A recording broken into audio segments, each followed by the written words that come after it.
What's up, guys? Welcome back to the channel. And today we're actually going to be looking at a slideshow that I made for a workshop in Premium, I think a couple years ago.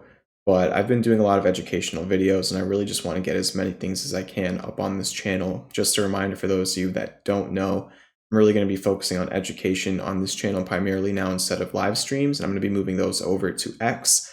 But in today's video, we are going to be talking about my checklist and my trading rules, not necessarily for the trades themselves, but what do I need to have set in myself mentally in my schedule to make sure that when I am trading, I'm trading on point.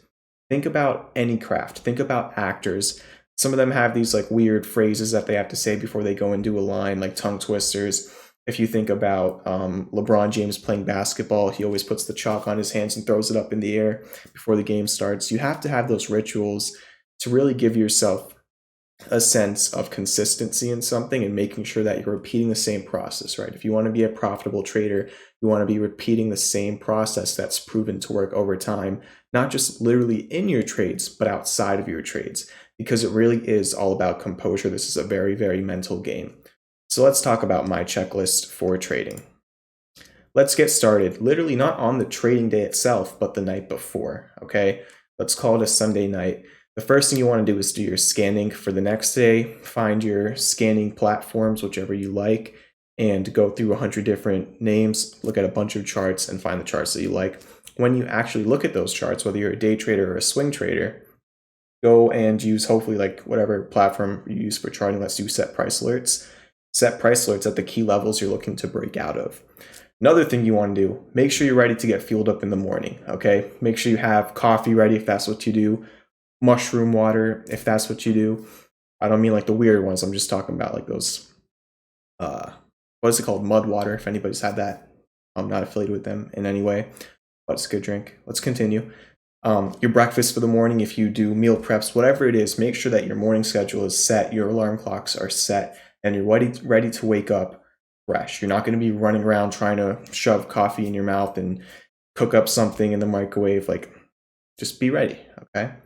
And then once you've done all of that, just get your mind away from it. You don't want to be thinking about trading 24/7. I've been there before and it will drive you crazy. It's very, very important to get your rest time, spend time with your family, have a hobby, watch some TV, do some other work that you have, etc. Now you wake up in the morning, it's time to trade, it's Monday morning. Do not wake up, and I've also been guilty of this, even sometimes recently. Don't wake up 2 minutes before the open. If you're half awake doing any sort of job, you're probably not going to do it to the best of your ability.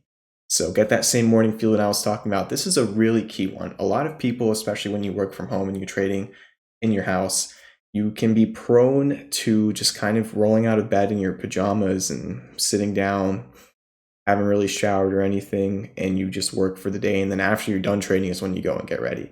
I think that psychologically, if you train yourself to go take a shower, brush your teeth, even maybe put on shoes, there's literally been psychological studies about wearing shoes at your desk can make you more productive because you think that you're in a work environment, even if it's in your house. And the big one is not trading in bed. That is where you sleep, it's where you relax, and let's continue.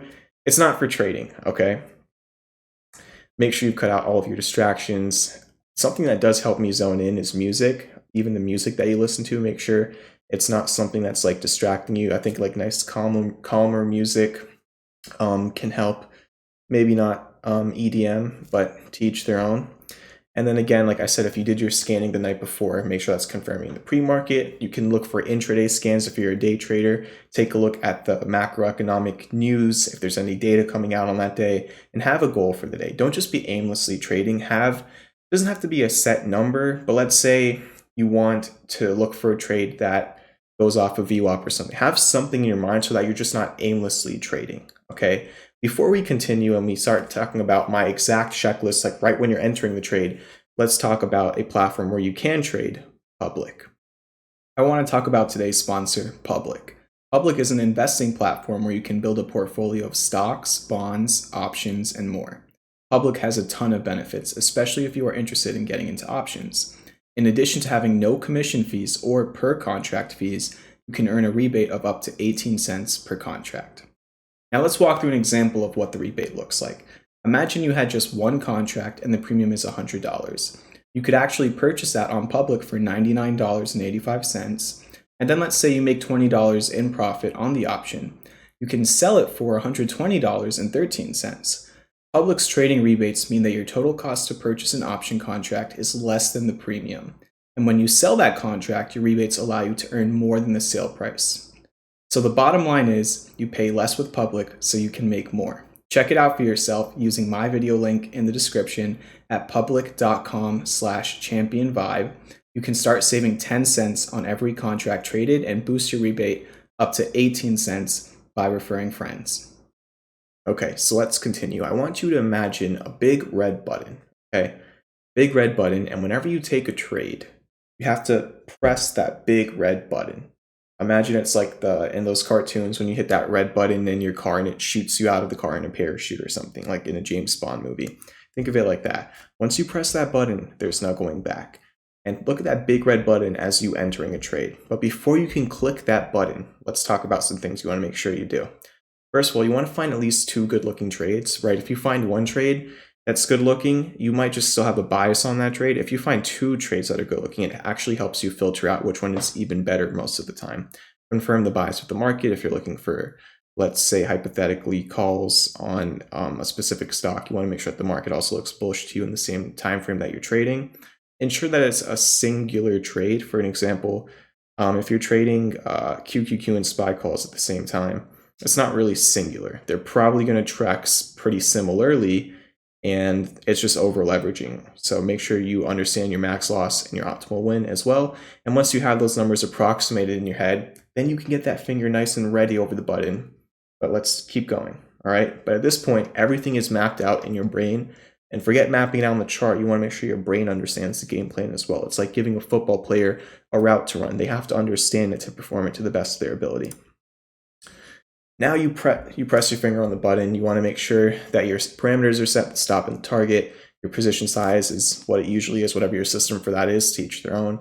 Same thing I said, make sure that you're not in any other similar trades, you're not over leveraging. If you're not trading one of the main indices or whatever, make sure the liquidity and volume matches what you want, and believe in yourself, okay?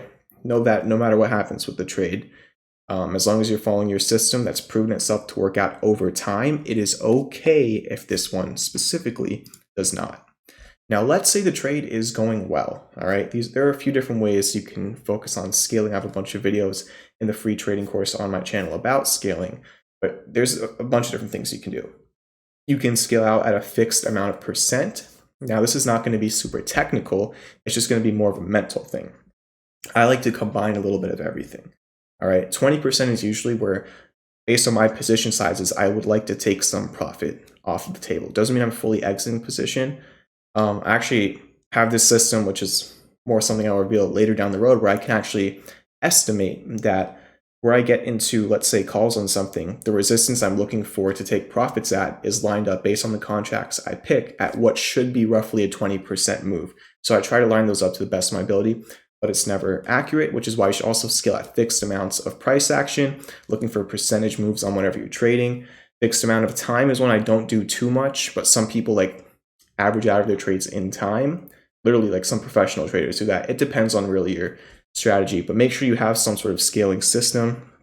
And if you really want to get those like crazy 10,000% gainers you see sometimes, simply the way to do it is once you've already taken out the cost of your position, you can leave a runner and you can move that stop to break even, so you're not risking anything and you already have profits.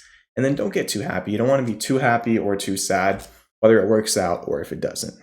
So let's say it doesn't go well and you're looking at a bullish trade and the variables turn bearish. It's over. Move on. It's okay. All right. Now, however, if the trade still looks good, ensure your stop is there, and then you just got to relax. If the stop hits, the stop hits. You have to accept it, and you should have already accepted it. Like I said, before the trade started, you accepted your potential loss and you were okay with it. It should just feel like a pinch on the arm and nothing more. And like I said, don't get too happy if it wins. Don't get too upset if it fails. Your system is supposed to play out over time, and if it's not, you need to change it. And remember, once the trade is over, a little Seinfeld image there, that's it. All right, it doesn't matter what happens after. Sometimes you might take 100% profit and get mad. You could have taken 1,000% profit. Look, if you didn't get in the trade in the first place, you wouldn't have even gotten the 100% profit. So don't let those things really mess with you too much psychologically. Just learn whatever lessons you can and apply those without emotions. Also, second chances, okay? We got the notebook here. Whether you won or lost your first trade, should there be a second trade of the day? You have to reset that checklist, okay? Make sure your emotions are in check. The same thing I talked about, that red button analogy, you do the same thing over again and have some sort of a limit. You tell yourself, if I win 3-4 trades in a row, that's it. I don't want to give it back. If I lose 3 trades in a row, it's just not my day today. I don't want to blow up my whole account. Let's relax. And you also want to set boundaries, okay? So if the next trade that comes to you, great. If you don't see that trade coming to you, don't go looking for one. Don't force one. No matter what happened in the first trade, sometimes a second trade or a third or a fourth trade of the day comes. Sometimes they don't. But you should only have 4 trades if it's like really like a beautiful day of price action.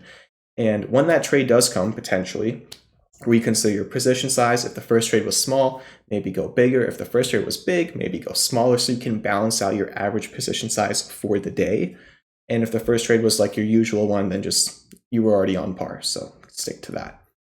And if you're up big or down the day, most likely if you put your account up or down, whatever percent is crazy for you, let's say 20% on the day, that no matter what, it's real money involved and it's going to bring out emotions. If it's up 20%, you might be overconfident. If it's down 20%, you might be too fearful. It's okay to just walk away. Remember, unless a meteor is hitting the earth, the market's going to keep opening the next day or the next week. There's a weekend. And remember to clock out, all right?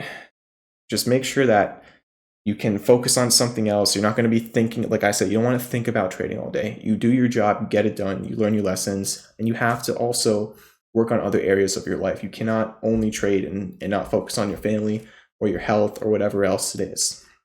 And of course, you can still take a look at the market. That's how you might, like, let's say you finish trading for the day at 11 o'clock in the morning Eastern time. So there's still 5 hours left in the day. At 2 p.m., if you're just passive looking at the market, not staring at every single 1 minute candle, but just every 10-15 minutes taking a quick look, maybe you do find another good trade. You never know. And that is pretty much it. Once again, big shout out to the sponsor of today's video, Public. The link for that is in the description, public.com/championvibe. Make sure to hit the like button, the subscribe button, and to have a checklist when you trade. It doesn't have to be this exact one. Nothing I said in this video is super scientific and set in stone. These are just my personal opinions. Find out whatever works best for you and implement that over time, and you'll definitely become a better trader.